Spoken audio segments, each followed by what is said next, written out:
అందరికీ నమస్కారం. చాలామంది సిఏఏ ఇష్యూ ఏదైతే నేషనల్ ఇష్యూ నడుస్తుందో దానిపైన వైఎస్ఆర్ కాంగ్రెస్ పార్టీ వైఖరి ఏముంది అని చెప్పి చాలామంది అడుగుతున్నారు. కాబట్టి మీ అందరి ముందు వచ్చి మీడియా ముందర మాట్లాడాలని చెప్పి నేను రావడం జరుగుతుంది. భారతదేశము కొన్ని వేలాది సంవత్సరాల నుంచి ఎన్నో సివిలైజేషన్స్ని చూసి ఇవాల్వ్ అయిన దేశము. ఎన్నో వందలాది కులాలు, మతాలు, భిన్న ప్రాంతాల ఆచారాలు ఇలాంటివి ఉన్న ఒక చాలా పెద్ద దేశము, గొప్ప దేశము. ఈ పెద్ద దేశంలో, గొప్ప దేశంలో ప్రపంచమంతటా కూడా మాట్లాడుకునేది ఏమంటే it is one of the best democracy and the biggest democracy which is safeguarding the interest of the citizens irrespective of their race, region, religion or caste or creed అని చెప్పి. సో ఎక్కడ కూడా విపక్ష అనేది మన భారతదేశంలో ఈరోజు వరకు కూడా లేదు. ఈరోజు భారతదేశంలో ఉండే ముస్లిం సమాజంలో మాత్రము ఈ సిఏఏ చట్టాల వల్ల భయోందోళనకు గురి కావడము, అపోహలకి గురి కావడము, వాళ్ళు రేపటి రోజు మేము ఇబ్బంది పడతామనే ఆలోచనలో వాళ్ళు పడిపోయినారు. కాబట్టి ఆ రోజు పార్లమెంట్లో కూడా వైఎస్ఆర్ కాంగ్రెస్ పార్టీ ఇప్పుడు ఉండే కేంద్ర ప్రభుత్వానికి చెప్పడం జరిగింది క్లారిటీగా, మీరు ఈ సిఏఏ ఫార్మాట్ని ఇన్ దిస్ కరెంట్ ఫార్మాట్ మాకు యాక్సెప్టబుల్ లేదు, మీరు దీంట్లో ముస్లిమ్స్ని కూడా యాడ్ చేయండి అని చెప్పి కూడా చెప్పడం జరిగింది. ఈరోజు కూడా మేము చెప్తున్నది ఏమంటే ఎక్కడ కూడా కులాన్ని బట్టి, మతాన్ని బట్టి, ప్రాంతాన్ని బట్టి మనము విపక్ష చూపిస్తే అది దేశం కోసం మంచిది కాదు. కాబట్టి అందరి మనోభావాల్ని మనము తీసుకొని వెళ్ళాలా. ఒక మంచి కార్యక్రమం మనం చేస్తున్నప్పుడు మా వైఎస్ఆర్ కాంగ్రెస్ పార్టీ లైనే ఏమంటే కులం చూడము, మతం చూడము, పార్టీ చూడము, ప్రాంతం చూడము, ఎక్కడ విపక్ష అనేది లేదు. అందరికీ సమానత్వంతో ప్రతి సంక్షేమ పథకం కానీ ఇక్కడ నివసిస్తున్న ఆంధ్రప్రదేశ్ రాష్ట్రంలో నివసిస్తున్న వాళ్ళకు ప్రతి విధంగా కానీ వాళ్ళకు భరోసా, భద్రత మా గౌరవ ముఖ్యమంత్రి వర్యులు శ్రీ వైఎస్ జగన్మోహన్ రెడ్డి గారు ఇవ్వడం జరిగింది.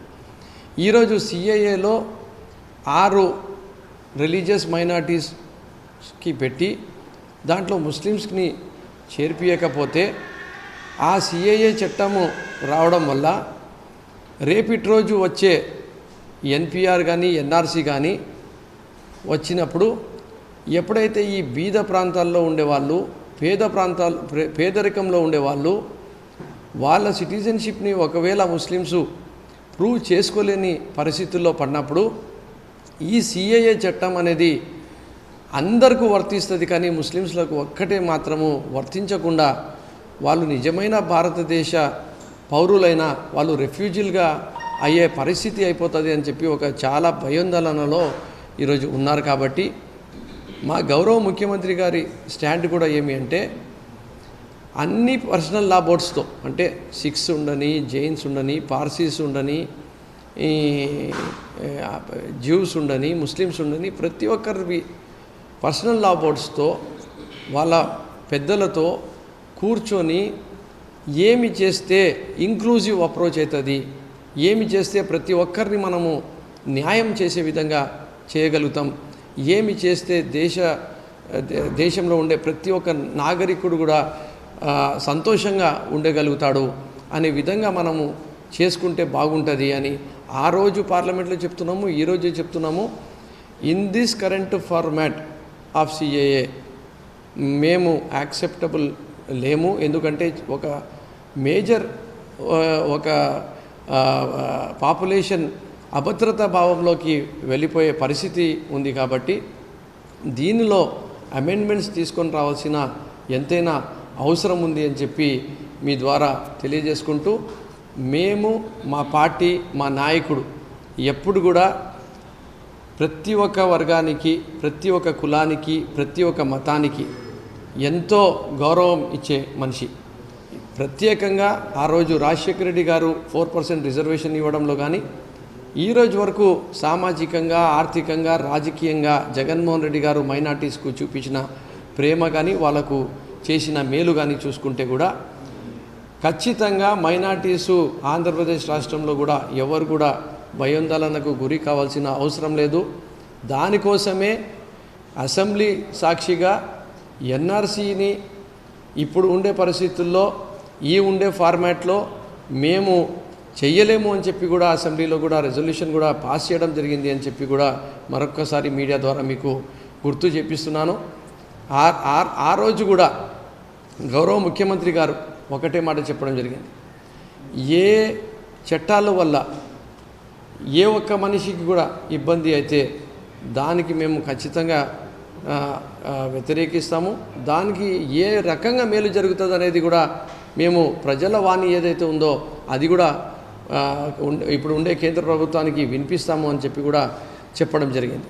సో మీ అందరికీ చెప్పేది ఒకటే, భారతదేశం అనేది ఒక గొప్ప దేశము, ఈ భిన్నత్వంలో ఏకత్వం ఉండే దేశము, ప్రతి ఒక్కరు కూడా కలిసిమెలిసిగా ఉండే దేశము, ప్రతి ఒక్కరు కూడా బాగుండాలని చెప్పి కోరుకునే వాళ్ళం. కాబట్టి ప్రపంచంలోనే ఇంకా పేరు ప్రఖ్యాత పెంచే విధంగా మన చట్టాలు ఉండాలి. కాబట్టి మనం ఖచ్చితంగా ఈ ఫార్మాట్ ఆఫ్ సిఏఏని మాకు యాక్సెప్టబుల్ లేదు అని చెప్పి కూడా మీ ద్వారా తెలియజేసుకుంటూ, మరి ఆంధ్రప్రదేశ్ రాష్ట్రంలో ఉండే ముస్లిం సమాజానికి కూడా ప్రతి ఒక్కరికి కూడా మేలు చేసే పనే గౌరవ ముఖ్యమంత్రి వర్యులు శ్రీ వైఎస్ జగన్మోహన్ రెడ్డి గారు చేస్తారు. ఎందుకంటే ఆయన దగ్గర విపక్ష లేదు అని చెప్పి మరొక్కసారి మీ ద్వారా తెలియజేసుకుంటున్నాం. సార్ ఒక్క నిమిషం, ఇప్పుడు కేరళ ప్రభుత్వము, తమిళనాడు ప్రభుత్వం, బెంగాల్ ప్రభుత్వం మేము ఈ సిఏని అమలు చేయము అని అంటారు. మీ రాష్ట్ర ప్రభుత్వం కూడా అలాంటి వైఖరి ఏమైనా తీసుకుంటారు? ఇప్పుడు చెప్పింది కూడా మేము మా పార్టీ తరపు నుంచి ఈ కరెంట్ ఫార్మాట్ ఆఫ్ సిఏని వ్యతిరేకిస్తున్నాము. దీంట్లో అమెండ్మెంట్ తీసుకొని రావాల్సిన అవసరం ఉంది. దీంట్లో అమెండ్మెంట్ తీసుకొని రావాల్సిన అవసరం ఉంది. దీంట్లో ముస్లిమ్స్ని, జ్యూస్ని వాళ్ళని కూడా దీంట్లో యాడ్ చేయాల్సిన అవసరం ఉంది. ఇంకా ఎవరైనా మిగిలిపోయింటే కూడా వాళ్ళని కూడా యాడ్ చేస్తే మంచిది. కానీ ఒకరిని తొలగించడము, ఒక వర్గానికి తొలగించడం అనేది మంచిది కాదని చెప్పి మేము నమ్ముతున్నాం. ఈ చట్టాన్ని తీసుకొచ్చిన బీజేపీతో కలిసి టీడీపీ, జనసేన పోతున్నాయి. ఇది ఎఫెక్ట్ ఎలక్షన్ అవుతుంది.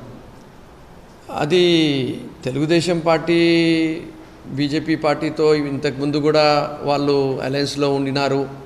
దాని తర్వాత మేము అలయన్స్లో ఎప్పటికీ బీజేపీ పార్టీతో కలవము అని చెప్పి కూడా చంద్రబాబు నాయుడు గారు చెప్పడం జరిగింది. మళ్ళీ మోడీ గారికి కూడా ఎన్నోసార్లు ఆయన తిట్టడం జరిగింది. మళ్ళీ ఈరోజు పోయి కలవడం జరిగింది. ఆయనకు ఒక నైతిక విలువలు కానీ, సిద్ధాంతాలు కానీ, రాజకీయాలపైన, దేశ ప్రజల మనోభావాలపైన క్లారిటీ లేదు.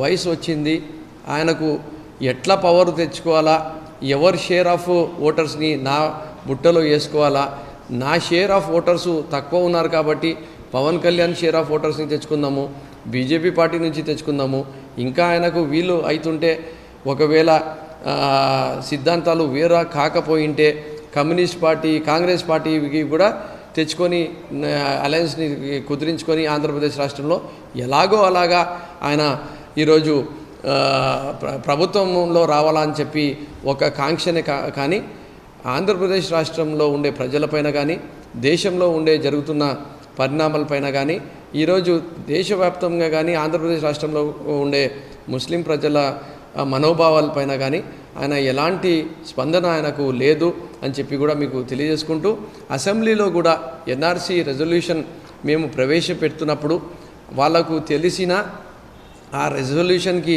వాళ్ళు ఆ రోజు సపోర్టు ఇవ్వలేదు. అలాగే వేరే సాకు చూపించి వాకౌట్ చేసి ఆ రోజు అసెంబ్లీలో డిస్కషన్లో పాల్గొనకుండా కూడా వెళ్ళిపోయినారని చెప్పి కూడా ఆంధ్రప్రదేశ్ రాష్ట్ర ప్రజలు ఇది గమనించాలని చెప్పి కూడా మీ ద్వారా తెలియజేసుకుంటున్నాం.